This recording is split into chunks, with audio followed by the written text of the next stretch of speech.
কাইস্তা রে বাপ, এই শুরু হয়ে গেছে। অন্য কিছু বল।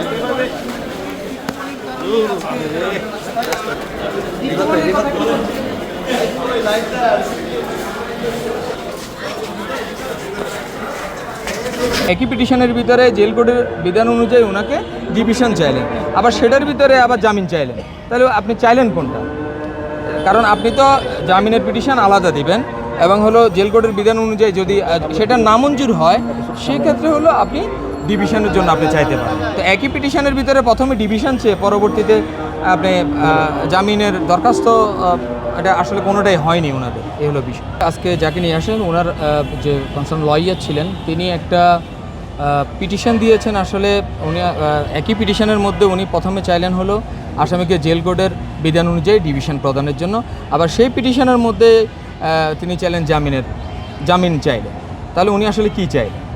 তো এটা বিজ্ঞ আদালত নজরে এসছে যে আপনি আসলে চাইলেন কি। কারণ জেল কোডের বিধান অনুযায়ী যদি ওনাকে আমি ডিভিশনে দিই, সেটাই যদি মঞ্জুর করি, তাহলে আবার জামিন মঞ্জুর করি কীভাবে? এটা আসলে যাই হোক ইয়ে করেছে। তো আজকে যে মামলা সেখানে সর্বমোট আসামি হলো 5 জন। এখানে প্রফেসর ডক্টর নাজমুল আহসান কলিমুল্লাহ, তিনি সাবেক উপাচার্য ছিলেন বেগম রোকেয়া বিশ্ববিদ্যালয়ের, তিনি 2 নং আসামি। তার বিরুদ্ধে যে অভিযোগগুলো হলো সেটা হলো পরস্পর যোগসাজশে আপনার অপরাধজনক বিশ্বাসভঙ্গ করে তিনি যে প্রকল্পগুলো রয়েছে বিশ্ববিদ্যালয়ের অনুমোদিত প্রকল্পগুলোর নকশা চেঞ্জ করে তারপর হলো আপনার ঠিকাদারদেরকে আপনার অবৈধভাবে সুবিধা দেওয়ার জন্য উনি বিভিন্ন ধরনের দুর্নীতির আশ্রয় নিয়েছিলেন। এছাড়া আরও একাধিক ওনার বিরুদ্ধে হলো ডিটেলস, এগুলো সবগুলো ডকুমেন্টারি এভিডেন্স হিসাবে আছে তার বিরুদ্ধে অভিযোগ।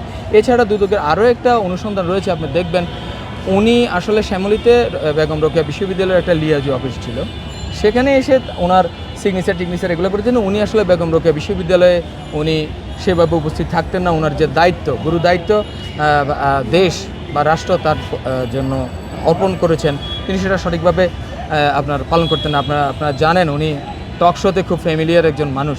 তো উনি যদি বেগম রোকেয়া বিশ্ববিদ্যালয়তে সবসময় যদি উনি শুনানির সময় বলেছেন উনি 17 ঘন্টার মতো সেখানে অবস্থান করতেন, 24 ঘন্টার ভিতরে 17 ঘন্টা উনি ওইখানে কাজ করতেন, এটাও আসলে বিশ্বাসযোগ্য না। কারণ উনি অলওয়েজ আপনার সপ্তাহের ভিতরে দেখা যাচ্ছে 5-6 দিনে উনি কোনো না কোনো টেলিভিশনে আপনার টকশো করছেন।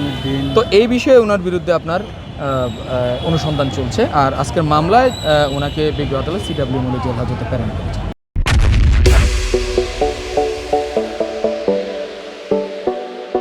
আসলে ক্লিয়ারিফিকেশন উনি দেন নাই। অ্যাকচুয়ালি আমাদের এখানে যারা অ্যাকিউজড আসেন সকলে তো নিজেদেরকে আপনার নির্দোষ দাবি করেন এবং নিজের দায়ভার অথবা ঘটনাকে মিথ্যা করার জন্য হলো আপনার অন্যের ঘাড়ে চাপানোর চেষ্টা করেন। কিন্তু আসলে তো দুদকের যে মামলা হয় সেটা তো আর একদিনে হয় না, সেটা ডিটেইলস আপনার হলো অনুসন্ধান হয়, তারপর দুদক মামলা রুজু করেন। তো ওনার বিরুদ্ধে যে অভিযোগগুলো রয়েছে সেগুলো তো আপনার হলো দালিলিক সাক্ষ্য রয়েছে। দীপুমণি সম্পর্কে দীপুমণি ওনাকে আপনার হলো করার জন্য, অর্থাৎ এই মামলায় ফাঁসানোর জন্য বা এটার জন্য উনি প্রোপাগান্ডা ছড়িয়েছেন এটা বললেন। তো দীপুমণিদের সাথে কলিমুল্লাহ সাহেবের তো খারাপ সম্পর্ক হওয়ার কথা না। দীপুমণিদের যে অবৈধ নির্বাচন ছিল কলিমুল্লাহ সাহেবরা সেটাকে কিন্তু বৈধতা দিয়েছেন। সেটা একমাত্র একটাই উনি ওই নির্বাচনগুলোতে পর্যবেক্ষক হিসাবে পাঠিয়ে সেখান থেকে দীপুমণিদেরকে আপনার হলো বৈধতা দিয়েছেন, দেশ বিদেশে দেওয়ার চেষ্টা করেছেন।